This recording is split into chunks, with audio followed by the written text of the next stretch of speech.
welcome everyone that's joined us, and I expect we're going to get a lot more people joining us in the future. My name is Jon Pelson. I'm the past president of the RCA, and Barney Scholl, as many of you know, is RCA's vice president and counsel, and Barney will moderate the questions that we get at this second half hour. The structure is going to be as the other interviews. I will ask the interviewee a series of questions that I've already prepared for the first half hour, and then we'll launch into your questions, which you should send either in the chat or in the Q&A, please, and Barney will moderate them. So this is going to be a very interesting topic. I have read Jon's book, and it's very well written. I heavily recommend it. I actually just at the same time finished another book on cybersecurity. I won't mention the author or anything, but this book is much more readable. And one of the things I like about it, actually several things, is that Jon has developed an acuity to write short chapters that you feel like you're making progress, 3 or 4 pages, and you're through a topic, and then you get to the next one, you put it down, and you feel like you're making progress. The other thing is, unfortunately today, many books delve into politics, and Jon has largely avoided that, which I think is wonderful, because the other book that I read did not avoid that, and it was unfortunate, to say the least. So this book is about the intersection of the wireless world, specifically 5G, 5th generation broadband and cellular, with the cybersecurity world. And without further ado, I'd like to introduce Jon Pelson. And Jon, if you would start off by giving a brief bio on yourself, please. Sure. So I am really, for most of my career, a wireless telecom guy. Mid-90s, I joined Lucent Telecom, and working most of my career on what I would call breakthrough innovations. I can call it that grand term because I wasn't the one making the breakthroughs, but guys in Bell Labs were doing that. My job was the product management, the marketing, the trying to make these commercially successful. I worked at British Telecom, I worked at Nextel, JDSU, and throughout, always with more on the leading edge of what was happening in wireless tech. I decided a couple of years ago to write a book. I've always loved writing, and it was supposed to be a business book about how the United States, for the most part, the US, invented cellular telecommunications. Nortel, Canadian US company, Motorola, Lucent, Bell Labs, and went to China to manufacture it and to sell it, and ended up turning over basically the entire market to a couple companies, Huawei and ZTE and so on. The book was going to be a business book, but early on, through dumb luck, a friend was in Columbia, Maryland. If anyone knows what's in Columbia, you can imagine the company he was there to meet with. And sitting next to a guy who was ready for a meeting also, and the guy introduced himself as a former head of the Huawei team for the FBI, the counterintelligence section chief who ran the Huawei unit. My friend said, "Why would you have a Huawei unit? You need to talk to a friend of mine who's writing a book that talks about Huawei." And the whole research process took a turn. And this was just prior to COVID, really January, February of 2020. And what happened is, what was going to be a business book became a geopolitical book, counterintelligence book, and a book on how great powers clash and how free countries. I'm very clear. This is not the West versus China. It's not the US versus China. This is free countries versus the Communist Chinese Party, how those battles can be waged to lead to victory for the people that are seeking freedom. And even for people that say, so I'm anti-China, I'm pro-China, I'm pro-Taiwan, I'm pro everyone in that country that is fighting against the Chinese Communist Party. And I wouldn't say most, many of my colleagues in this fight are people that have gotten out from under the control of the CCP and are looking for ways to express themselves and kind of live a life of freedom. So I saw a note here asking for me to show the book. There's a book. It's called Wireless Wars: China's Dangerous Domination of 5G and How We're Fighting Back. And the use of the word war was very deliberate in that, because this is not about business. This is a geopolitical struggle that we seem in America to think is about business. Good. Thank you very much, John. And yes, I think you drew an important distinction right here at the beginning, which is this is really about the Chinese Communist Party as opposed to China per se as a country. Okay, so you kind of delved a little bit into why you wrote this book, but you might want to explore that a little bit more and also tell us who is your target audience? Who did you hope would read this book and then take some sort of action? Yeah, that was a bit of a surprise for me. So I've been asked why I wrote the book, and sometimes it turns out that people are saying, "Why in the world would you do something like this? Aren't you concerned?" And I will tell you, I don't consider myself some outrageously brave person. People I've met with and talked to through this process are actually in dangerous positions, fighting the fight for free countries all over the world, and China China tends to deal with its adversaries through coercion, honeypots, bribery, and so on. So I was good with that, and I'll share something about how that turned out in my case, even with China's efforts here to reach out to me. But I wrote the book. I love writing. I wanted to tell a story about business competition, but it very quickly became clear that someone needed to sound the alarm that there was something going on in this country that we were not equipped to respond to. And I wrote the book for regular, non-technical people to read. And I thought it'll be widely read by people that are interested in the topics, and that'll provide some support for the people that are the policymakers. And to my surprise, it's been closely embraced really by a lot of the policymakers in Washington and throughout the country. So people in the Pentagon, people in the current White House, people in the previous White House. You talk about bipartisan. I've been in meetings with Department of Commerce where they mentioned people they're working with, and I said, "Well, he was in the Trump White House. You guys are working together," and they are on important issues like this. Doesn't matter whether it's Biden or Trump or someone else. I'm finding that there's a lot of agreement that this is an important issue, and so. Having now spent time lecturing and giving talks for the intelligence community, people in the Department of Defense, people in commerce and elsewhere, what I found is that there's been enormous interest in the policymakers who I think just appreciated finding a book that you didn't get college credit for completing it. Okay, so in fact, then policymakers, the Pentagon, people like that have actually taken to the book because you were not super technical. You explained things in a way that they could understand. So I'm going to jump to another point that I found very intriguing, although it was almost halfway through the book. You point out that Marconi, who many consider arguably the father of radio, at least radio systems, was hacked. Can you tell us that story, please? Because it's an interesting one. I found this story. I had never seen it before. I was able to run it down and verify it, and it went right into the book. Part of in writing the book, I had this idea of having these kind of sidebars, which you saw were kind of done with a shaded page that told interesting stories that weren't quite in the flow of the narrative of 5G and Huawei, but I thought were so relevant and so interesting. So I wanted to put them in. We went back and forth with my publisher on that. They agreed to leave it in, and I think it was for the better.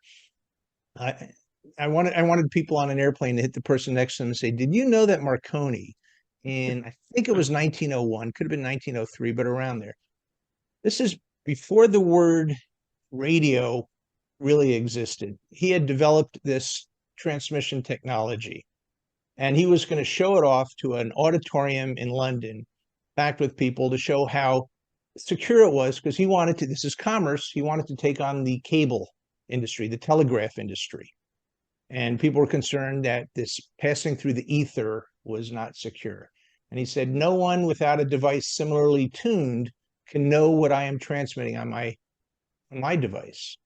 Well, someone, it turns out, had similarly tuned their device. So while he was on a tower on the coast of England, people were in this auditorium, and they had, to my surprise, projectors back then. They were very crude, but used a modern, kind of an early light bulb, and it would project Morse code translated into the words. So he's sending a Morse code transmission, and just before he starts sending his transmission, the Morse code transmitter starts going off, and his assistant is all surprised. It's a little ahead of schedule here, and the word rats appears. Rats, rats, rats. And it says, there once was a fellow from Italy who diddled the public quite prettily.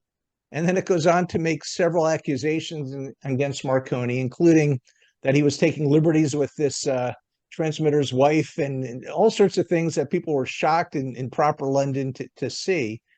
And what it turns out it was, and I found this, the greatest punchline is, it was a competitor who ran cabled telegraph who wanted to discredit this new technology and scare people off of it.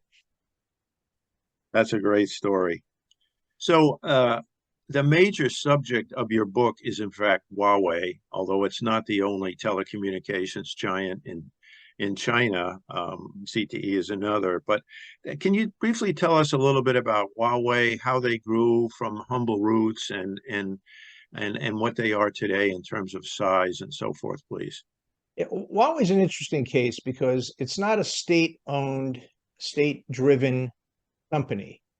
Companies that were in the telecom space were like Great Dragon, who you've never heard of because they couldn't make a decent product and they didn't know how to sell, and they were all bureaucrats.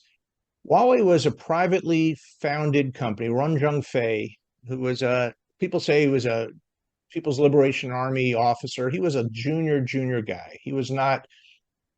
This guy did not come from power and wealth, but he was and is a very smart, driven business executive. And he had knocked around without success and started importing fire alarms from Hong Kong to China in the, I suppose it would have been the early 90s. And then he switched to reselling PBXs from Mitel. And I don't know that I'm clear to give the name, but I will just say an extremely senior person at Mitel related to me that that it was his switch when they say that he started selling these digital PBXs. It was a Mitel switch that he first started reselling, and all of a sudden the sales went away, and yet Mitel remained a very powerful brand across China, but Mitel wasn't selling any switches in China. And what they realized was he had just knocked off their switch and was selling really a kind of a crummy version of it that they had slapped together. So he decided, you know what, I'm going to sell him the chipset. So at least, you know, if you can't beat him, join him. At least I'll make some money, and at least the things with our name on it will work okay. So that was where he got his start.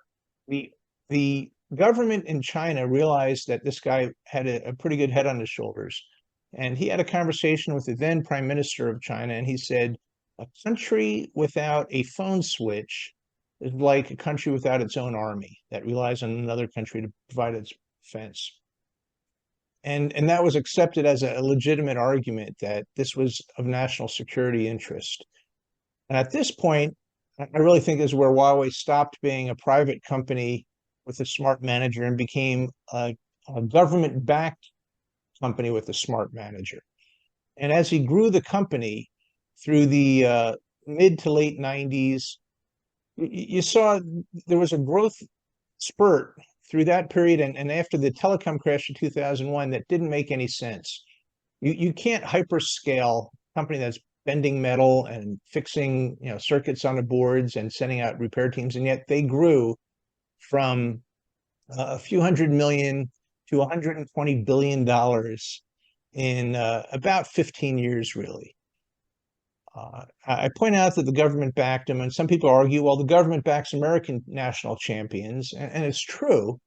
Cisco, for example, got $45 million in tax breaks and land assistance and so on. 45 million. Huawei got about 75 billion with a B, according to the Wall Street Journal.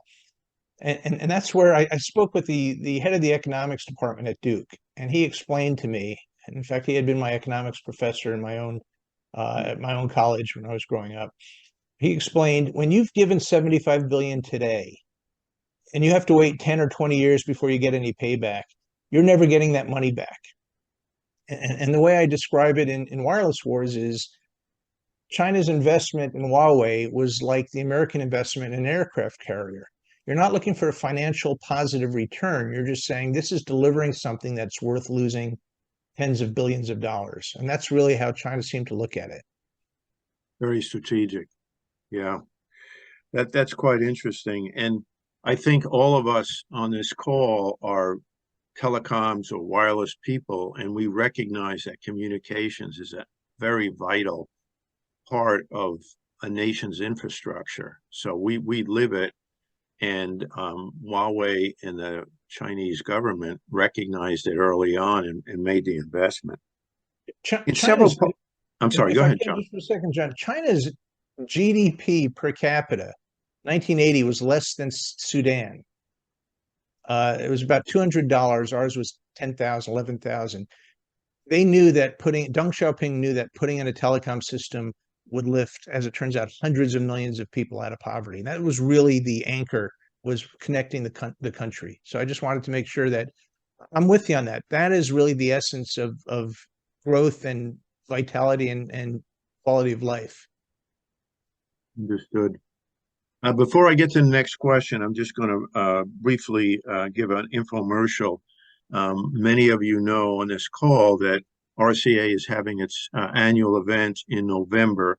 The dinner and the tech symposium are going to be on Saturday, the 18th of November. On Friday, we're going to do a tour of the NIST laboratories, which we missed out several years ago when we were supposed to be in Denver. And on Thursday, we've got something special. Unfortunately, we can't accommodate a big group, but there are a few more places left. We're going to go on a tour of WWV, which is about an hour and a half away. So if you're interested in any of those things, please register for the banquet and so forth. And Amy is keeping a list on those that are interested in the tours. Okay, so getting back to the book, John, in several parts of the book, especially chapters 9 and 21, you really go into a lot of detail about what I'm calling bad business practices of the West, the hubris that many telecoms companies had. I actually witnessed it myself because I was at Motorola at the time, and I remember very distinctly a number of senior VPs, several levels up from where I was, basically dismissing digital as not important. And of course, that was a massive mistake, as you point out. And the military not realizing the strategic vulnerability of the sale of Lucent to Alcatel. So could you comment and elaborate a little bit on this bad practices that seem to permeate the industry? Yeah, so I think the worst of the bad practices, I guess you could argue that the worst of the worst was believing that China will never be able to make a competitive piece of telecom or electronics. 1985, they couldn't make a coffee pot for Philips. They literally did not have the manufacturing and quality and attention to detail to build a tempered glass pot with a handle on it. I could see Bell Labs saying, "I don't think we have to worry about them building a digital switch with 100, with a million lines of code in Unix." That was maybe the biggest mistake of all. But I think as an industry goes, even apart from China, there was such foolishness through the late 90s. I think the worst was maybe the debt financing that was being done. And I was at Lucent. We would give people 50% of the cost of what they were buying. So these startup, the Celex, the new breed of carrier, they'd say, we want to buy $50 million worth of switches. We'd give them 25 million on credit, and they'd only have to pay 25. Then companies would say, we want to buy $100 million worth of fiber and switching. We'd give them all 100 million on credit. and say, just, we'll take a note. And you think, well, it can't get worse than that. Well, it got worse than that. We would say, all right, you want to buy $200 million worth of fiber and switching and access, 200 million, we'll give you 240 million. So you have 20 million, 40 million for bonuses and for salaries and all the money you need. I believe Windstar took $700 million and we gave them maybe a billion or so. The numbers got up to that high. And they, of course, went bankrupt. And the funny thing is, Windstar was supposed to be getting these payments, the extra money in timed payments. And when Lucent decided not to make one of those timed payments, Windstar sued Lucent for failure to pay and declared bankruptcy. And they said it was Lucent's fault for not giving them enough cash to keep afloat. So, this was a crazy, crazy time. My friend and at the time the CFO of Lucent, Frank D'Amelio, stepped in. When he became CFO, he put an end to the practice, but I think the damage was done. So you had bad business. I think the only story the lawyers pulled out of the book somewhat was the CEO of Lucent, who was building a private golf course, which was called Hamilton Farm up in New Jersey. By the way, beautiful golf course. I don't know if a public company should spend what at the time became $70 million to build a private golf course for. It's going to be him and 17 CEOs of other companies. But while Lucent was spending the money on the golf course in 99 and 2000, Huawei was spending the money to build a research center in Bangalore and put other facilities around the world. So, we were getting snookered by the government there, but we were stepping in it pretty bad ourselves. Nortel allowed itself to be rolled badly. I have a whole chapter on the Nortel hack. I spoke to the security officer there, and he tells me, and I've read accounts from the Canadian intelligence service, that they believe that there was a mole at the senior-most levels at Nortel keeping the investigation into who had hacked and stolen basically all their IP, keeping that investigation from happening. So it was, I think there was an argument to be made that there was malfeasance across the board on the Western companies.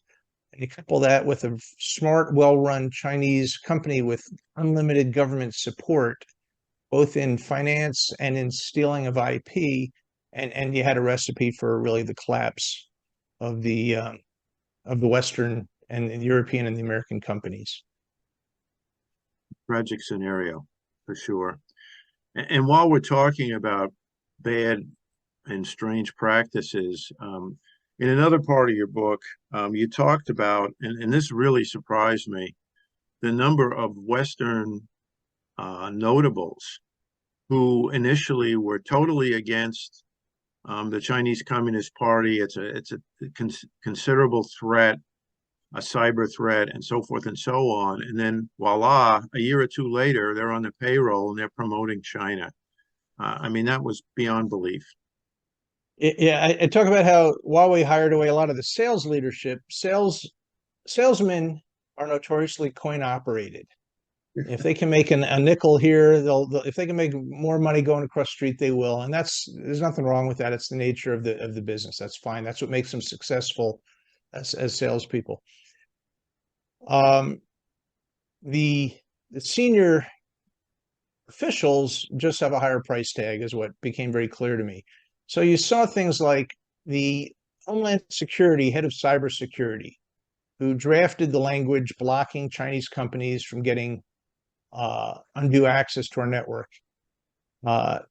Very, very vehement and very strong in his defense against what was happening to us from the Chinese. Well, I put on CNBC and I see a spokesman for Huawei saying these attacks on Huawei are uncalled for. This is Huawei derangement syndrome.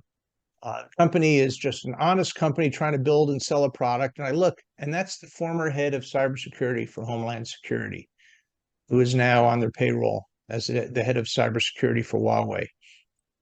The CTO of British Telecom, when I was there, was instrumental in awarding the 21st Century Network A major portion of it, basically the edge of the network, went to Huawei.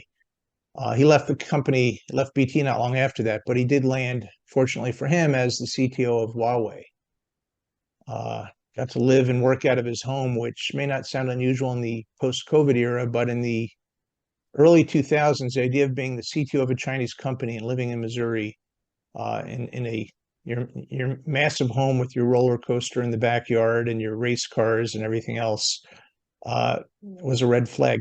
I also was disappointed to see senators and congressmen of both parties, including people that would at the time be called China hawks, signing on as lobbyists.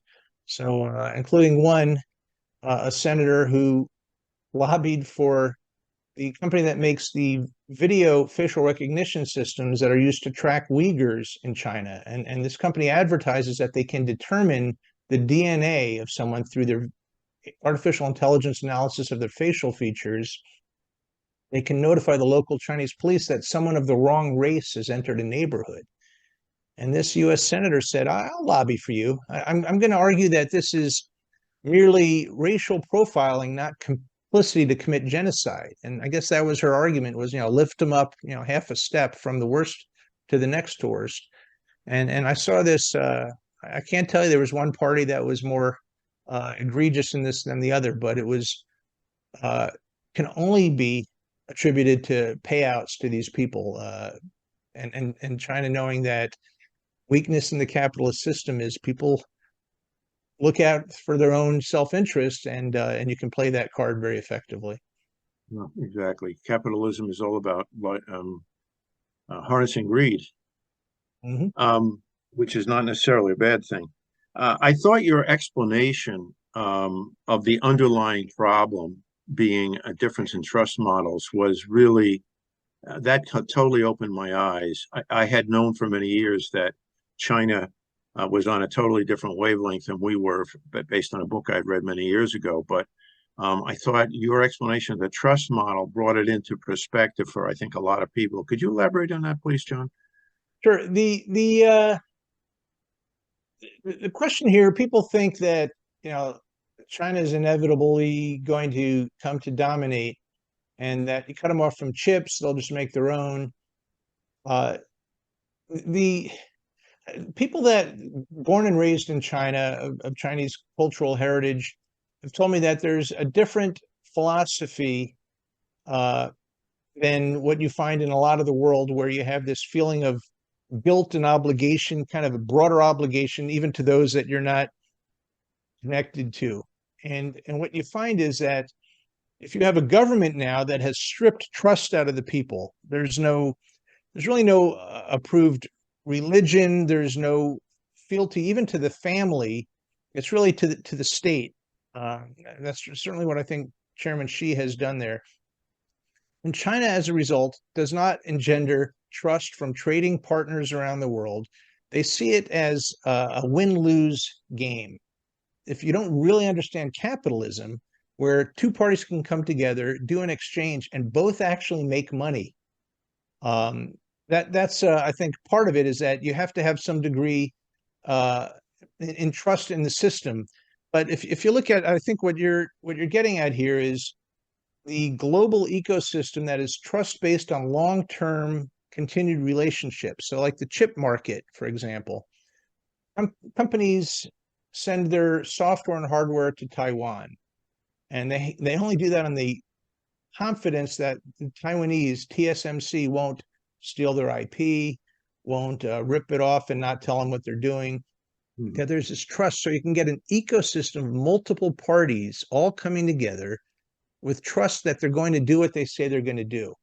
There's one of the headings for one of my chapters is "The deal is signed, now the negotiations begin," which is a description of how it is doing business in China. And I saw that myself. They say, here's what we'll deliver for $1,000 a component. You sign the contract and say, here it is, it's $1,700, please. You say, no, it's $1,000 a component. Well, we've had changes in our factory. It's $1,700, or you're not going to get any of your order. And if it's worth $2,000 for you, you write the check and you pay for it. Most Western companies, it certainly happens here, but when it happens here, people say, I don't think I want to work with that company again. And the idea of a trust-based ecosystem, I think that's going to be the saving grace, because that's how you get, whether it's a company like TSMC, which is Chinese, 100% Chinese, but in a trust-based uh, culture and economy, just 90 miles offshore from the mainland. That I found a very helpful concept. Um, you had mentioned Marty Cooper in your book, and he felt that conditions in the Chinese Communist Party would stifle innovation. Marty, as many of our viewers know, is an honorary member of RCA. And in fact, it's going to be our keynote speaker at our dinner in November. Could you elaborate on that? Do you agree with him on that issue? Absolutely. And in fact, before I tell you this, some of my interactions with Marty on this, I will tell you one other story about trust. One of the people I interviewed walked through the Huawei offices. He had been hired away from an American radio company, and he saw gun safes at every desk. And he said, "What in the world is going on here? Are these guys armed?" And he didn't know what was happening. On his way out, people had gone home and the desks were clear. And he asked his host, "What's with the safes?" And they said, "Oh, the people clear their desks, they load it into the safe, and they lock it." And he said, "Were you afraid that Lucent or Nortel is going to come into Shenzhen and steal their material?" They said, "No, they're afraid the guy down the hall is going to take their work and present it as his own." And so everyone wants a safe at their desk. And they said they're not so confident that ZTE won't break in and take things too, because they may be two Chinese equipment makers, but they're fiercely competitive and there is no trust between them. So I thought that was just a fascinating anecdote on that. Marty talked about innovation. And he is, by the way, a fantastic interview subject. He will be a great subject to have at your event. You're lucky to get him. And I kind of bookend him. He's at the very front of the book and at the very back, because I think he represents why America and why free countries can succeed. My editor, when I told her I want to have a chapter on American exceptionalism, she almost fell out of her chair. And I said, no, about 40 or 50% of the people that I list weren't even born in America. American exceptionalism is the idea that you can come here from anywhere and you have a system that will tolerate obnoxious people, clever people that aren't playing by the rules. Marty, I got to imagine, knowing how he is now at 93, 95, I don't know how old he is. He could pass for about 70, though. Uh, Here's a guy who must have been a real pain in the neck at Motorola, breaking the rules, doing things he shouldn't have done, investing money that maybe hadn't been cleared for that particular investment. And he, of course, did the handheld cell phone. He said someone like me in China would be sent out to dig ditches on a farm. They don't have patience for this type of innovation. And my view is that you take the people at the people like Steve Jobs and Elon Musk and Marty Cooper, who probably were not valedictorians of their classes and the teacher's pet and doing things the way they were supposed to do it. And in fact, they may have been at the bottom of their class because they were bored or they weren't doing things properly. They would have been written off. And I have friends and family that live and have lived in China. They post the grades on the door from elementary school on in order, from the highest grade to the bottom. And if you're not up in that top group, you are not taken seriously, you're not given time and attention. And I think a lot of America's great innovation comes from some of the people at the bottom of that list. You have some Jeff Bezoses who actually were at the top, but you have, I think, just as many people that that are brilliant and innovative. And in America and in free countries in general, what I find, with some exceptions, Israel and Germany seem to be really tolerant of outrageous innovation. But for most of the world, people come here. And Marty said, I would never have succeeded if Motorola hadn't put up with my nonsense. I thought that was such an important lesson. You see Jack Ma, one of the great world innovators and entrepreneurs in China, he gave one speech, not even a speech, a comment in response to a speech from a Chinese bureaucrat where he said, you can't regulate digital finance basically, he said, you can't regulate the airlines the way you regulate the railroads, meaning you can't regulate digital finance the way you regulate bricks and mortar. And that was the end. They ended his career. They shut down his business school for entrepreneurs. They canceled the IPO. My estimate is it cost China about $1 trillion to send a message not to step out of line. And if they had it to do again, I think Chairman Xi would do it again. Amazing. As you described that, I couldn't help but think of my boyhood hero, Thomas Edison, who flunked out of school basically, but became the most prolific inventor of his time. And he would have never made it either. So I'm going to ask you one more question, John, then we're going to open it up. I noticed a couple of you raised your hands. Barney is going to come back and start moderating in a few moments. You talked about a number of new network technologies like software-defined networks, Open RAN, CBRS, and you state in your book that you believe that these things might provide a competitive advantage to U.S. firms. But why wouldn't Huawei and ZTE just basically innovate in those areas themselves and neutralize our advantage? Why do you think that that's an advantage to us? Yeah, so there's no assurance of any of this, but any technology that's built on an open, innovative, trust-based ecosystem is getting into an area that it's not that China can't, but China won't. And that's, I think, what we have to look to, because if the term that I cited was one called permissionless innovation. I didn't coin the phrase. It was a guy at George Mason, a analyst there. And permissionless innovation is when the government's not backing you. You're doing something that nobody wants you to do. You say, we're going to let cars pick up strangers on the street and take them to places. So, well, you can't do that. It's unsafe. You're not licensed as a taxi driver. We're going to let strangers stay in houses if they're hotels, but they're not zoned for hotels. Well, the hotel industry is going to be up in arms. They have lobbyists. There's going to be lawsuits. China does not embrace cultural disruptors like that. In fact, those people disappear. They end up in jail if they're lucky. And so that kind of permissionless innovation, which I think was the hallmark of America, and it maybe is a bit under attack for the last decade or so, is still particularly unique. I don't want to say unique, particularly American trait that you can disrupt, you can shake things up, you can tear down giants, you can have creative destruction here. And China is not built for that. You need harmony. You need to be respectful to the institutions that make up the country. And if that's your model, you can innovate incrementally really, really well, but not disruptively. Mm. That has to be where our success comes from. No, no, that's very interesting. Okay.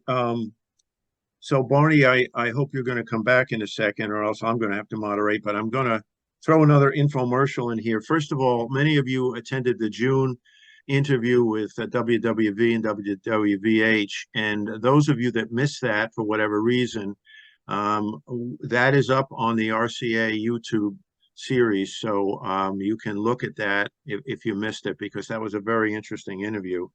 The other thing I want to mention is that we have had for over a year now a series of slide decks called Introduction to the Wireless Industry. And the purpose of those decks was really to introduce students, parents, guidance counselors, colleges, job counselors to the opportunities in wireless that are not just in engineering and technical trades, but as John, for example, himself was in marketing, product management, there's jobs in real estate, and these slides go into that. But what's really important is we're in the process of turning them by the end of October into a series of short videos. So if you know of students or others that are considering the industry, you could point them in that direction. We'll have the revised slides with the videos up on the website, as I said, by October. Okay, Barney, you want to start us off, please, sir? Well, the problem is I don't see any questions up there. At least I don't. We had some hands raised. But let's see here. Why don't I start while you look there? I see the one note. What year was the WinStar debacle? And while people can send in questions, I'll just tell you one quick anecdote. Around 2000, the wheels started coming off of WinStar, but there's a story I relate in the book that WinStar came back after their bankruptcy and said to Lucent, we've got 50 5E switches still in crates, brand new, never opened. And would you like to buy them? You know, we bought them from you for $1 million. We'll sell them back to you for 500,000. And I spoke to at the time the CEO of Lucent, who was considering this. And what appalled me was that although we sold those 50 switches for $50 million, we didn't actually collect money because we had financed it with about $70 million to cover the cost of the switches plus some extra spending money. And even though it only cost us, it cost us about 600,000 to make each one. So buying them back for 500,000 seemed like a good deal. We would have given them the switches.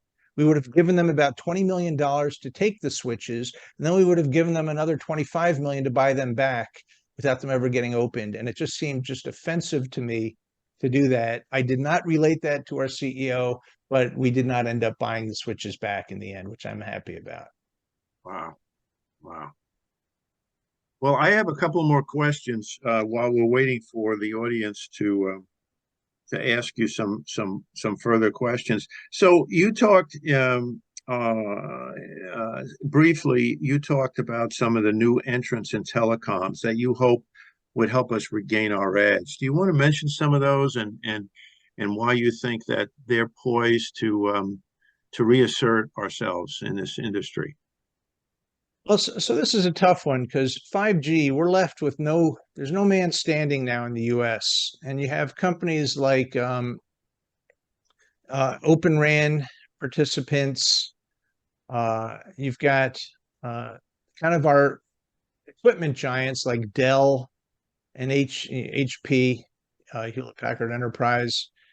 And these companies are really good at what they do. What I argue is that if something like more of an open architecture catches on, which at the time I wrote the book, I said is not clear. And in the year now since then still has not really taken off, Open RAN.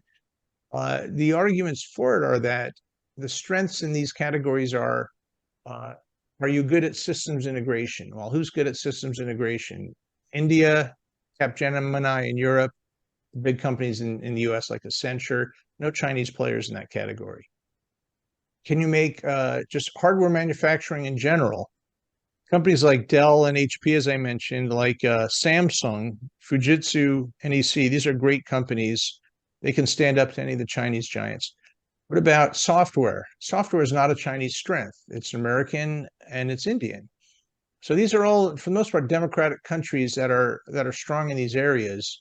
And the hope is that if we can shift the market to where it's not just economies of scale, which is what telecom equipment always used to be, where Huawei is still completely dominant, then that may be a path to achieve competitive position. So when you say Open RAN or Open Radio Access Network, could you define that for our viewers? Because maybe not everybody's familiar with that term. Sure. The idea is that wireless networks have secure interfaces between each of the elements. So the radio, the antenna, the radio to all the different components. If you buy one piece from Nokia, every single piece has to be from Nokia. If you buy it from Ericsson, every piece has to be from Ericsson. If you can open up the interfaces, it's kind of like the Bluetooth interface that you can buy headphones now from Bose, Bluetooth headphones for $300, but you can also buy them for $15 because anyone can make it. And if you've got a car, if you want to put if you crack the dashboard in your BMW, you can't go to Costco and find a dashboard cheap.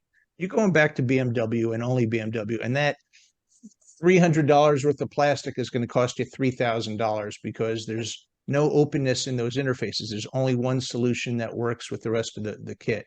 So Open RAN, just the idea is Open Radio Access Networks lets Dell provide the router that acts as the switch, and then you can use an antenna from another company. You can use a Samsung chipset. And when you create this kind of free market enterprise, you can get cost savings and you get innovation, you get better services. That's generally how the internet became so successful versus telecom equipment, which is much more of a walled garden, among other things. Sure. some of our viewers are from the public safety, public service world, which is where I spent a lot of my time, and they are familiar with P25 standard. And there was a thing called ISSI that kind of did what Open RAN in a smaller way is doing in the 5G world. So if that helps anybody to absorb that, that would be great. Um, so there's one thing that I actually didn't ask, and it just occurred to me, and it's really important to this whole book, is why should we be so worried about 5G? What is the danger of letting a Huawei or ZTE put in our 5G network? Because after all, it is just radios and computers, right?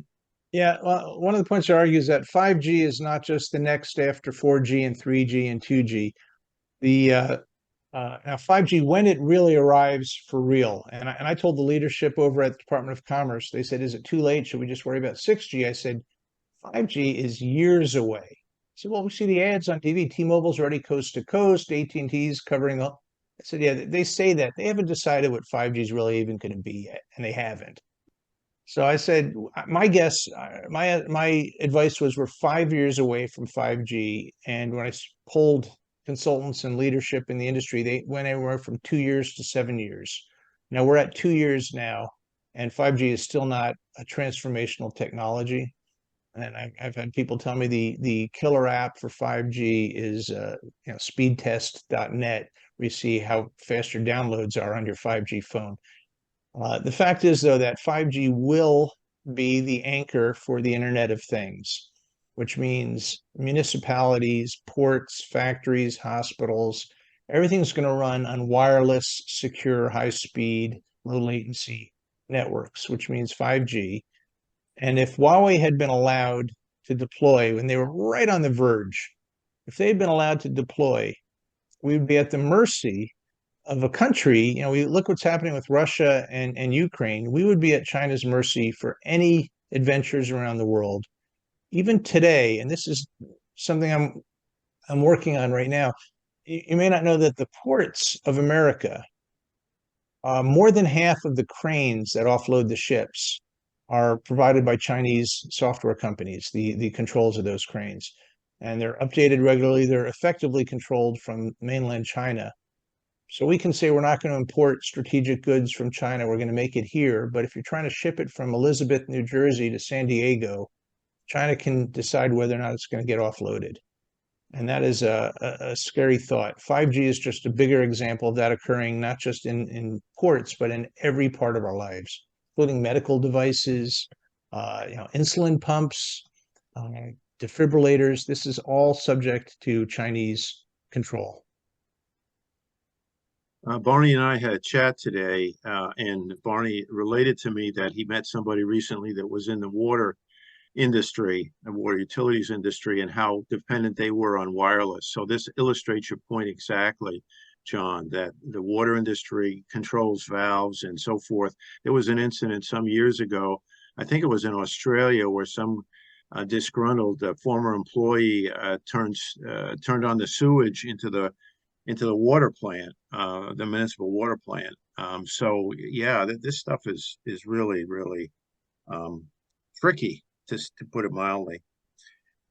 You mentioned some solutions in part 5 of your book. Could you talk about that? Because I thought that was commendable that you just didn't point out problems, but you talked about some potential solutions.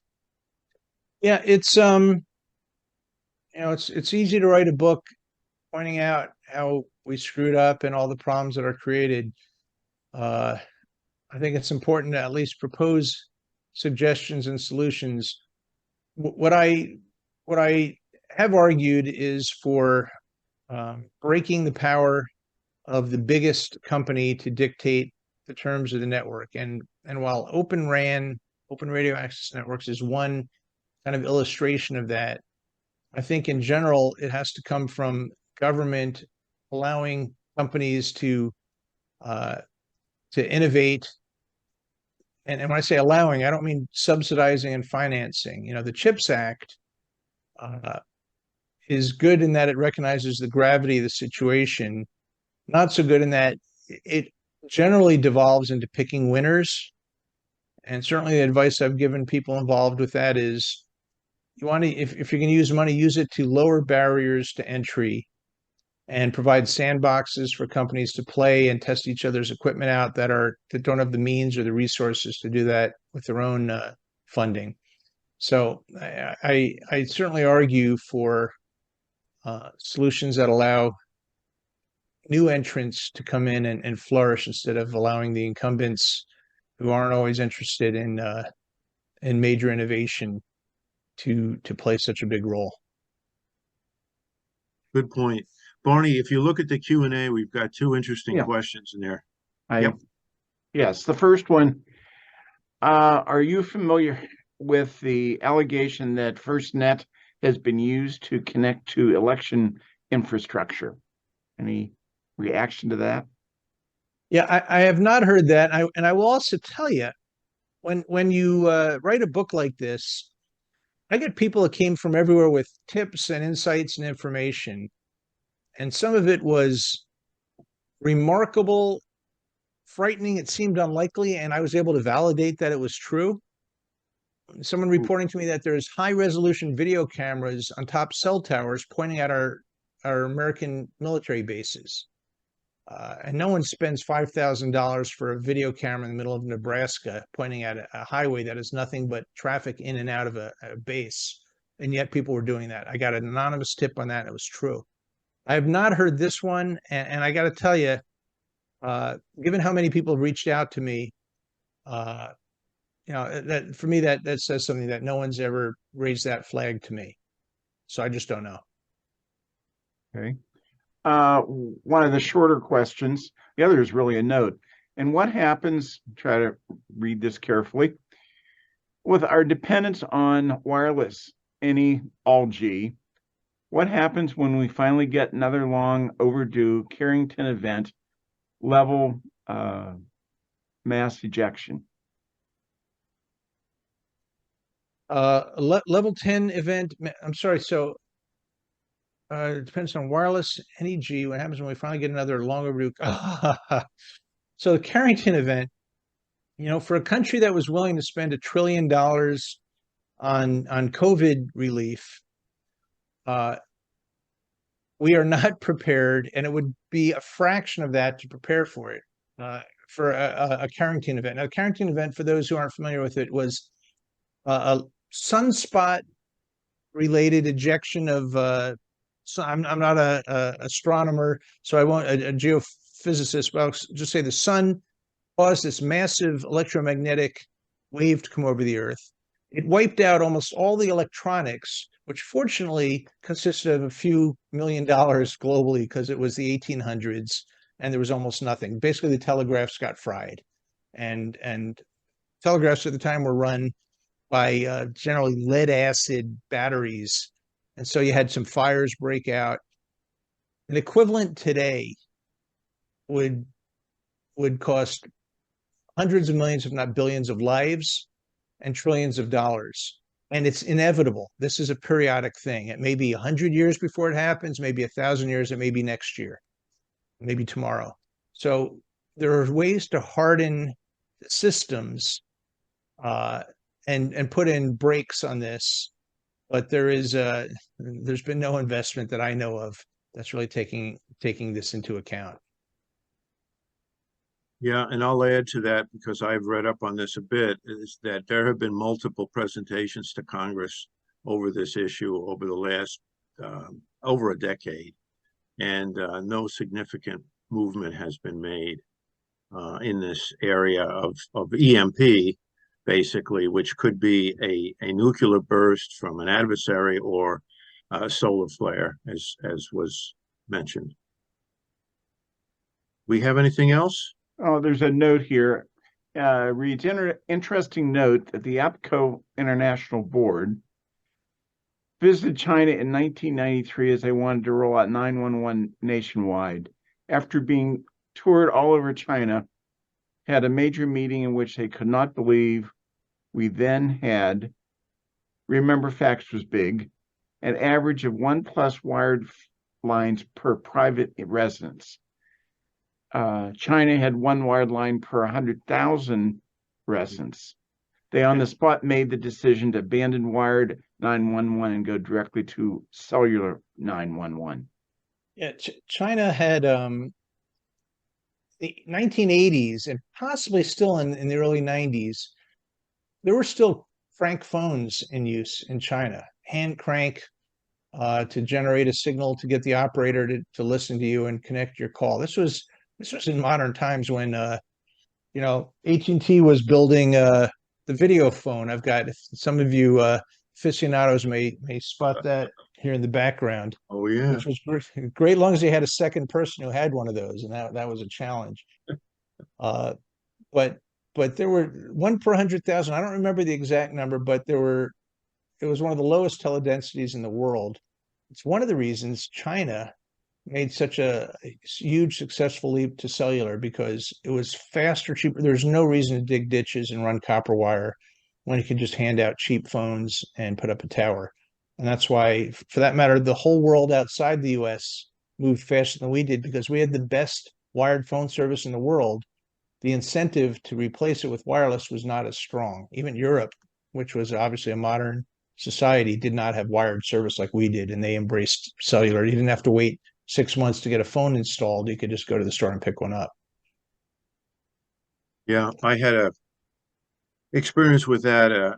I was working in the Middle East and especially Saudi Arabia, and as they came into money, they kind of skipped the analog phone system and went directly to a digital system, and then right after that, they went directly to cellular phones. And suddenly, they had a better system than we had in the U.S. because, for the same reason you said, John, they just spent the money which they had, and they skipped over some evolutions in the system infrastructure.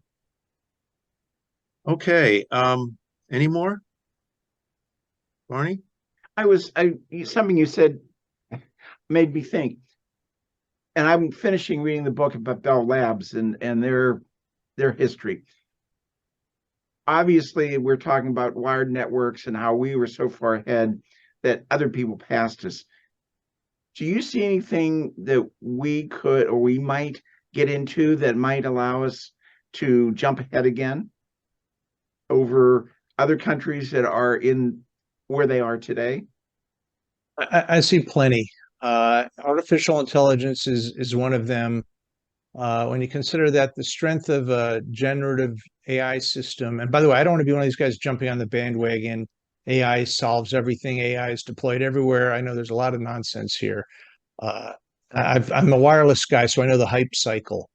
But I do think that the strength and quality of the AI comes from the access you have to material. So closed societies are not going to have access to the material, and they're not going to want to provide the output that comes from those systems. So I think China's going to have a disadvantage there.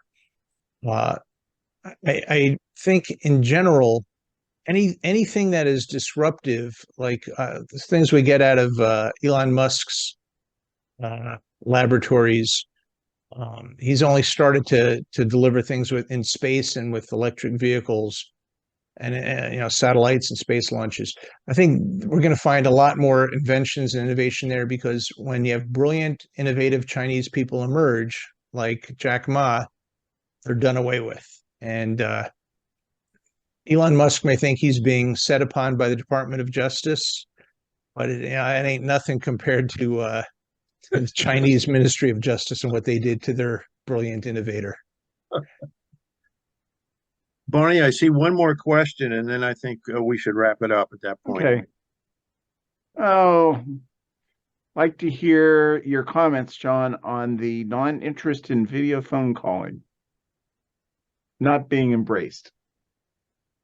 Well, so I'll tell you, there's an Easter egg in the book that I've got a picture on the second or third page of photographs.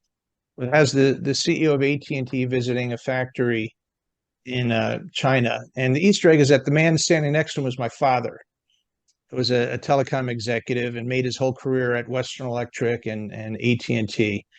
And so I grew up with stuff like this in my house. I had a video phone in the 90s. And I tell you, it was not a good, it was not like this kind of an experience. It was grainy, it was poor quality, it was, and they had the network effect. It was only good based on the number of people that also had it. And the answer is not many had it. In fact, I heard the story when they came out with the first video phone, which was decades earlier. Bell Labs came out with it, and Richard Nixon, President Nixon, wanted one. It was early 70s, and he got one on his desk at the Oval Office. And the guys in Bell Labs were saying, how do we explain to him that there's almost nobody in the country who has another one of these that he can talk to? But I guess when he has foreign dignitaries, he can point to and say, this is what America is doing now. We've got video phones on our desks. And I had some stock in PictureTel, which didn't go very far, but it was an interesting concept along with video calls. Exactly. Yeah, and today, depending on the phone you have things like FaceTime that are very powerful and have done what the picture phone was supposed to do. Well, John, I really want to thank you very much for spending time with us tonight. This has been very illuminating. I hope for everybody, certainly for me, I learned a lot about your book. For those of you that are still asking, the book is called Wireless Wars. John, maybe you want to hold it up again, please. Sure. And it's a very readable book, as I said. I kind of whipped through it, and I study more than I read, and this was very readable because of the short chapters and the compelling interest of the subjects that John attacked. And he just knocks them down one by one. So by the end of the book, you really understand the problem of a 5G network in the hands of somebody whose trust model is not the same as yours. I want to remind everybody that RCA is the world's oldest society of wireless professionals. We've been around over 100 years. We're doing a lot of things. We've been to a lot of shows this year. We got a bang up events going to be happening in November in Denver. We hope you'll enjoy us. We've broadened our programs to encompass youth and beyond the Carol Perry youth programs, which have served us for over 30 years, thanks to Carol. We're doing mentoring and the interview series. We now have 17 videos up on the RCA YouTube. So if you haven't seen some of them, you missed some of them, please go visit the RCA channel and take a look at some of these other videos. John, thank you very much. Good evening to everybody, and hope you have a good rest of the night. Take Thanks. care.